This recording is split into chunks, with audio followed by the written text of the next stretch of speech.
playing. I hung up on him like, man, this ain't no Dr. Dre. And they called back, and he was like, man, I want you to come to the studio.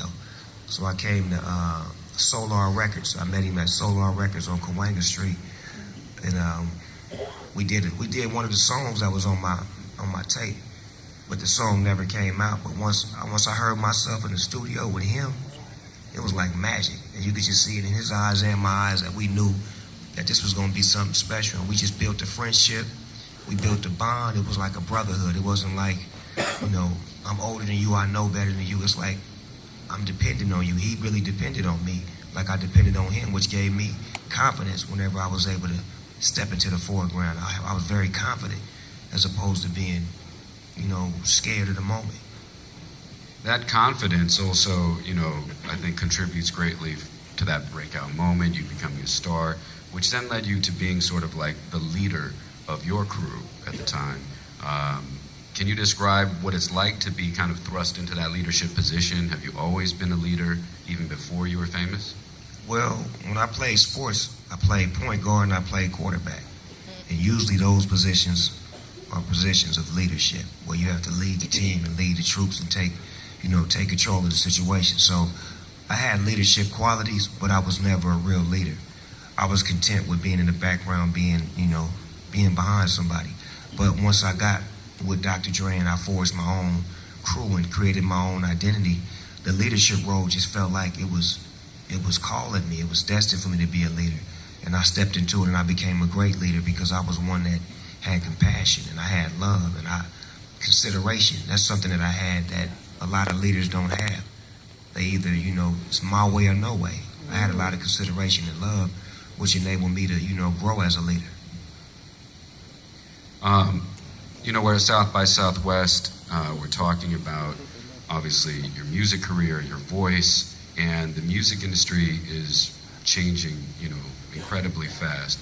You've adapted and thrived through all of that. And what is, in your opinion, some of the reasons that allows you to continue to evolve?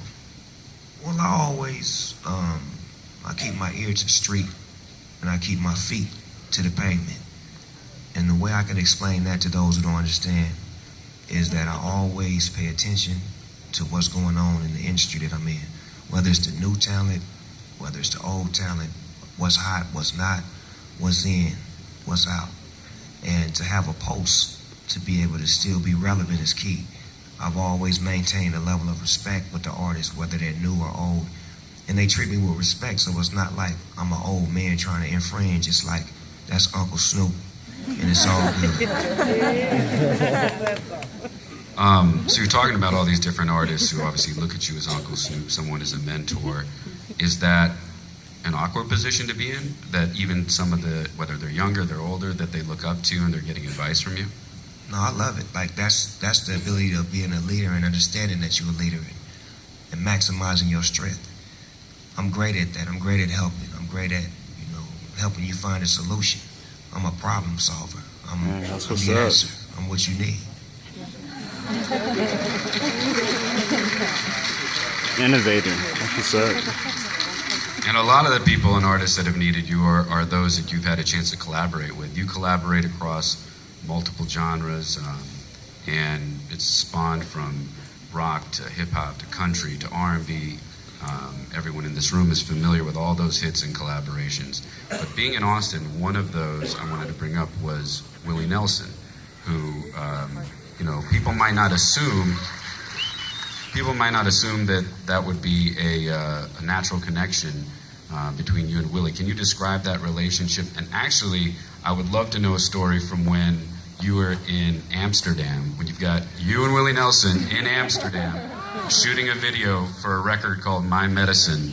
That was one video shoot I was not able to attend, so would love to hear a story from that moment. Well, I don't know why people don't think me and Willie have nothing in common. First of all, we like animals. We like good music. And we like grass.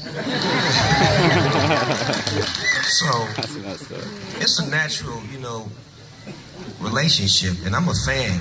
One thing about me, if I'm a fan of yours, I don't have no problem with running up to you and telling you that. And when I was able to meet Willie Nelson, I told Willie, I said, Willie, I'm a fan. I love you. I know you may not think I do, but I know all your music. I started singing On the Road again. And he was like, but you know what, Snoop? I'm a bigger fan of your music than you are mine. My daughter loves you. My family loves you. So it was like, it was a beautiful situation where it was love at first sight. And then, you know, we went in the green room and had a conversation. And from there, that conversation sparked up the idea of,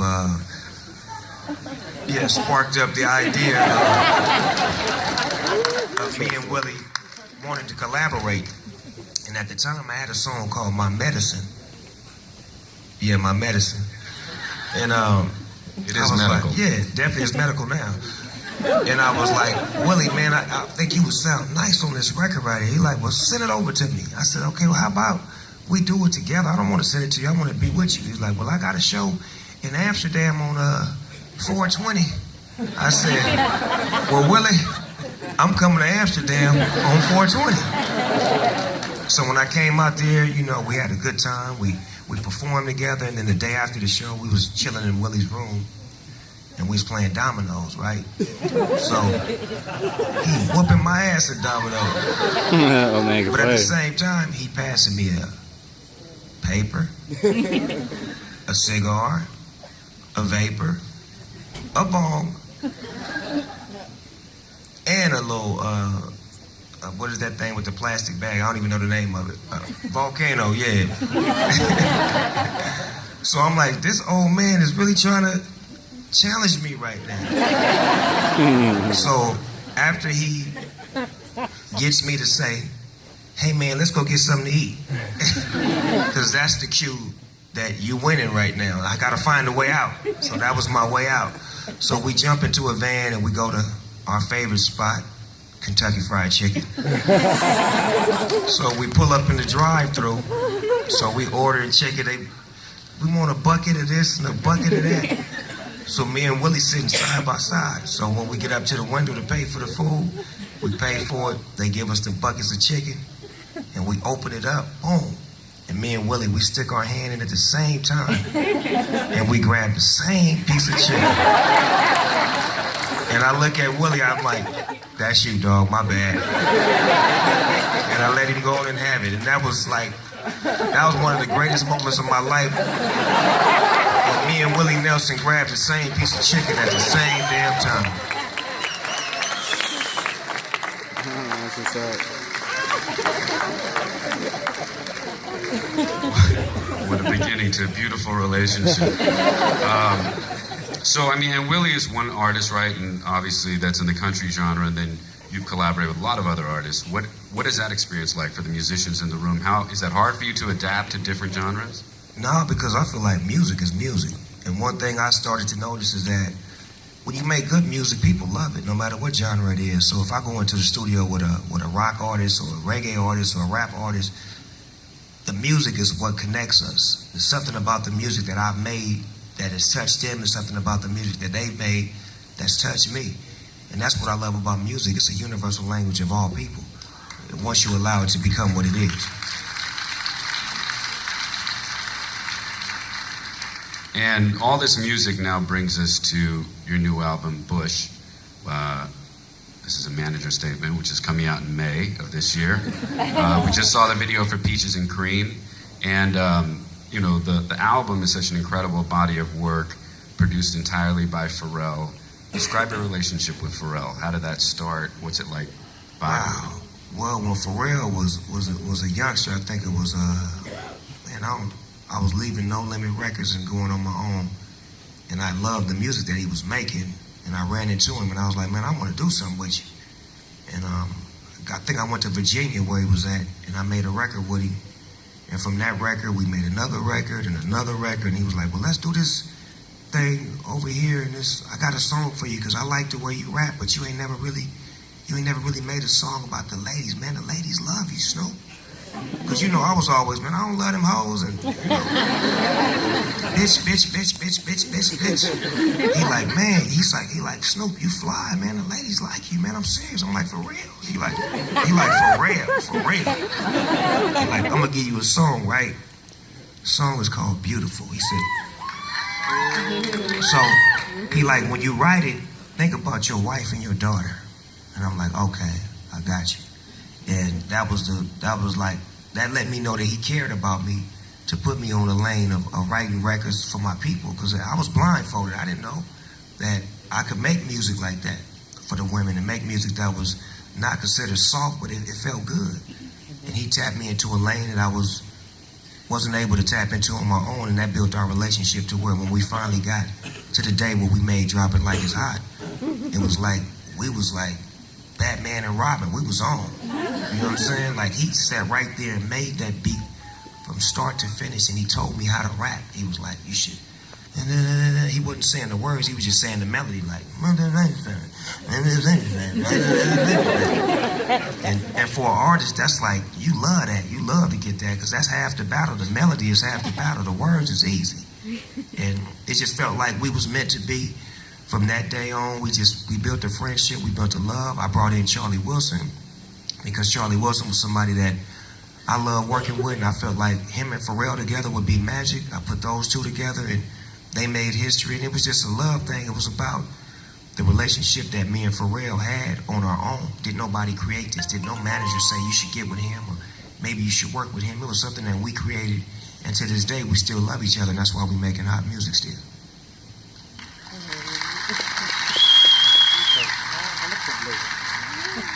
And Bush definitely has, you know, the new album with you and Pharrell, a totally different feel, right? How would you describe it? Because we read about in the press, our press people have put out words, but how do you describe Bush? What journey does it take you on?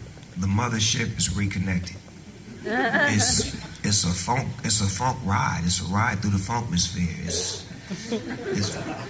It feels good. When I listen to this record, I really, really enjoy like listening to it and playing it for people and seeing the response. And a lot of records that I made in the past, you know, Ted, I don't listen to my music. It's hard for me to listen to Snoop Dogg because I'm Snoop Dogg. You know what I'm saying? This is true. I'm so busy trying to be different. Like when I make a record, I really don't listen to it. It's like, okay, I'm done with it. I got to get on to the next thing. But this record right here is like it's living with me. It's starting to become a part of my everyday life. And when I go over to different countries and I play it and I sneak it in, I could just see the way that people dance to it. It's like it's a different groove. It's a whole nother, I don't even know how to explain it. It's just a whole nother groove line. And the visuals are very different, right? Like, you know, we saw the first video, and the videos coming up are crazy and ill as well. So where did that come from, you know? Well, Pharrell is a genius. I wanted him to complement his music. Like the sound should have a visual piece to it. And as a producer, sometimes you lose that privilege because the artist will take your song and go do a video with a bunch of girls in it and popping champagne, and you're like, well, that's not the vision I really had for the video. So I was able to say, you know what, Pharrell, what's the vision that you want? Because I've already done 100,000 videos like what I want. Let me see what you want. You know, what do you think it should look like? What do you think it should feel like? I trust you. I allow you to give me what you think I should have. And that's what the process has been this whole album. Dope. Well, we look forward to it, everybody. Bush, coming in May.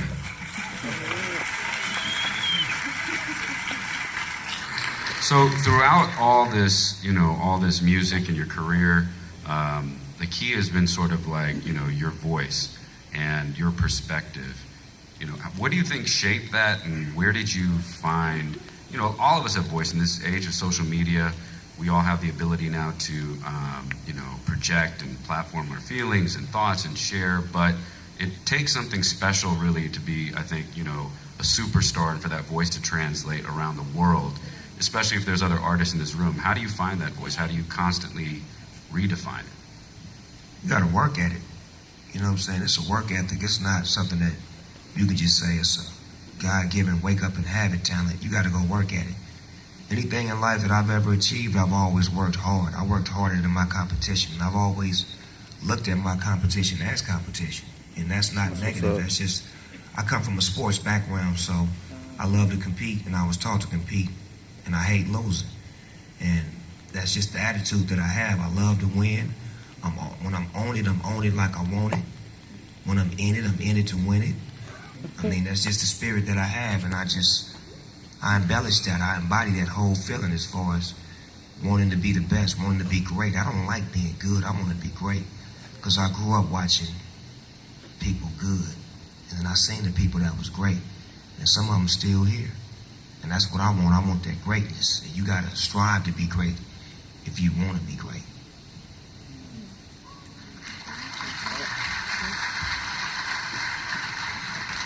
Sports, it seems to be a reoccurring theme in this discussion, and you getting a lot of those fundamentals of your philosophy and challenge, how you want to be challenged, how you challenge other people. And I never thought about this before, but the Snoop Dogg Football League's been around for 10 years.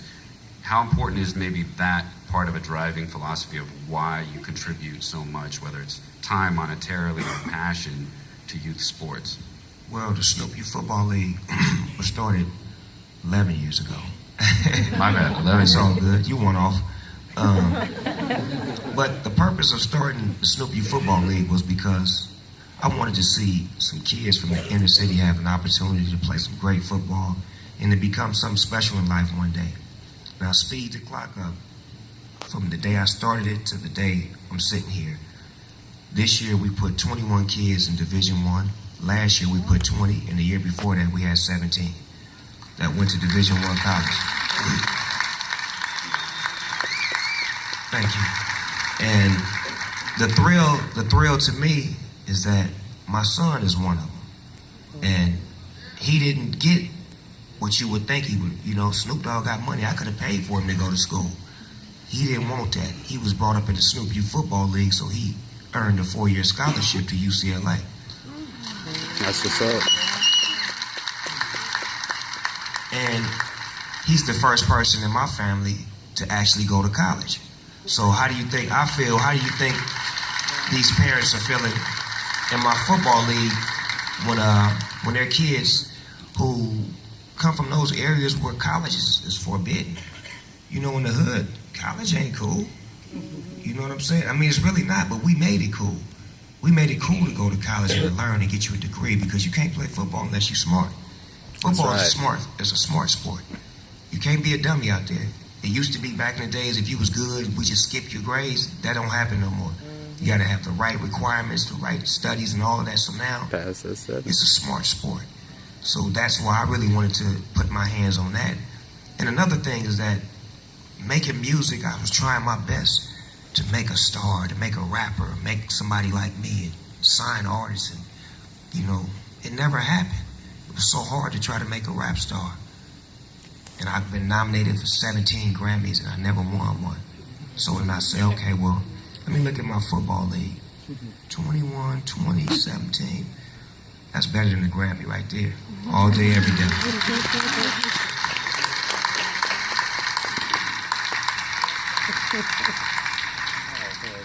And sports is, by the way, speaking from a manager's perspective, this is an incredibly real passion of Snoop's. I mean, for me, sometimes I got to focus on the bottom line, and in the during the football season, there's tons of opportunities that Snoop always says, "Hold on, Ted, freeze. We're not doing anything," because it's all about being around for the kids during the football season. So this is a real serious initiative and passion of Snoop's. Talking from sports and going into your other endeavors, obviously, you've had an incredible career in film, TV. I know you and our Cashmere Agency team has really built a lot of influence and power in the social media and tech world. What's your thoughts on where social media is now, and what is some of the things that artists should pay attention to in the future of social media? Well, I believe social media is a bridge. It bridges the gap between the people and the people. I don't even call them fans no more. They're the people. They're my peoples. It's not a fan-artist relationship when you communicate and you loving somebody for this long and you reassuring me like I'm reassuring you. So it's a bridge between people now. So the social media gives you a chance to engage with people who love you, who never been able to tell you that, you know, because you can't touch all these people who love you. Now I'm able to get on Instagram or Facebook or Twitter and put up something funny, and my people tell me, you know, we like that, Snoop, keep doing that. You know, if I do something crazy, like, don't do that, dog, we don't like that. So it's an understanding. It's like I depend on them like they depend on me. You know, it's a love thing. It's like, that's why my relationship with my peoples is not fan artists, it's people. It's like when they see Snoop, they know they finna get a picture. They know they finna get something. You know what I'm saying? It's a love thing. It's not like, oh my God, there's Snoop, I wonder if I can. It's like, dog, let me get a shot with you. Let me get a selfie. My daughter loves you. My grandmother loves you. My cousin loves you. My kids love you. My dog loves you. That is true. I've heard That's that. what it is. Yeah, and you're really open and share a lot on social media. I mean, you totally, you know, kind of integrate it into your life and what you do. And, you know, I know that there are, you know, a lot of things when you talk about being able to connect with the people directly and sharing with them content, really having sort of an unfiltered process. Like, for example, like I know because we're up all night watching this stuff, but like YouTube, for example, like what are some of the stuff you enjoy watching on YouTube? Have you found artists on YouTube? Well, I love YouTube because it's a way to actually see what's out there. I've seen some great artists, great movie directors, you know, actors, just talented people, you know, to showcase their ability to be seen around the whole globe like never before. I've seen an artist from a small town get 1 million views, and this town only got 40,000 people that live there. So it's a way of getting all the way across the globe in a matter of seconds, especially if you're putting together something quality. And sometimes it don't even have to be quality, it's just got to be heartfelt.